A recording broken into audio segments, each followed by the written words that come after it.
hello from our home to yours. Hope you're keeping well.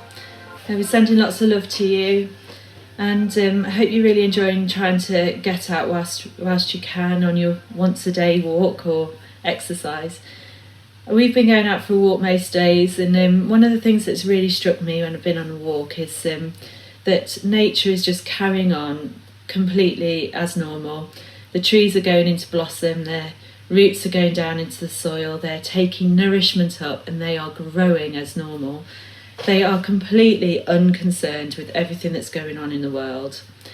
And it takes my mind to a passage that I've been reading quite a lot recently, which is in John chapters 14 to 16, and it's a chunk where the Passover feast, Jesus is talking to the disciples about everything that is about to happen.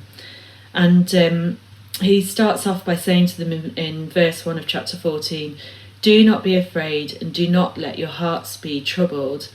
And then he goes on to talk about all that is to come and how they need to remain in him, and most of all about how everything that is about to happen needs to happen because he's got something better that is to come afterwards, the sending of the Holy Spirit.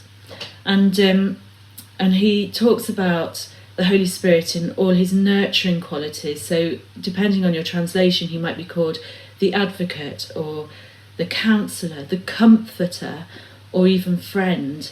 And it's not so much his powerful qualities, but those qualities. And right now, in these troubling times, the Holy Spirit is here to be our comforter and our friend and our advocate and our counsellor. Jesus goes on to say in verse 27, chapter 14, "I am leaving you with a gift, peace of mind and heart, and the peace I give is a gift the world cannot give, so don't be troubled or afraid." And he's of course talking about the Holy Spirit again, because we know that God is described, or Jesus is described as the Prince of Peace, and so his Holy Spirit brings peace.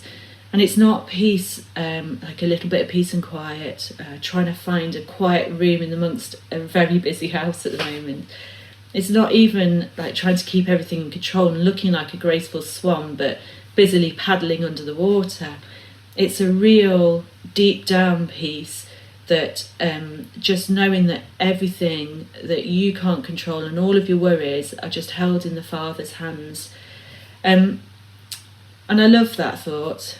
And in this passage, Jesus goes on to tell the disciples everything that is to come, how he's going to leave them and how they won't see him again. And it's the most challenging time they'll ever go through. And he tells them even that they're going to be persecuted themselves. But he finishes all of that by saying, "I'm telling you all these things so that you might have peace." And he also then says, "In this world you'll have many troubles, but take heart, for I have overcome the world." And we today just need to look to God and let his Holy Spirit reign in our lives, because he's overcome the world. His Holy Spirit will help you to grow. Continue to put your roots down deep into him. Continue to grow, because there are better times to come. There is a better season ahead. And if you let the Holy Spirit peace reign in you, you will be fully prepared in this season and fully ready for the next two. So be blessed today. Have a wonderful day, and we'll see you soon. Bye. Thanks for joining us today. Search for us online and get information about upcoming events and more great teaching.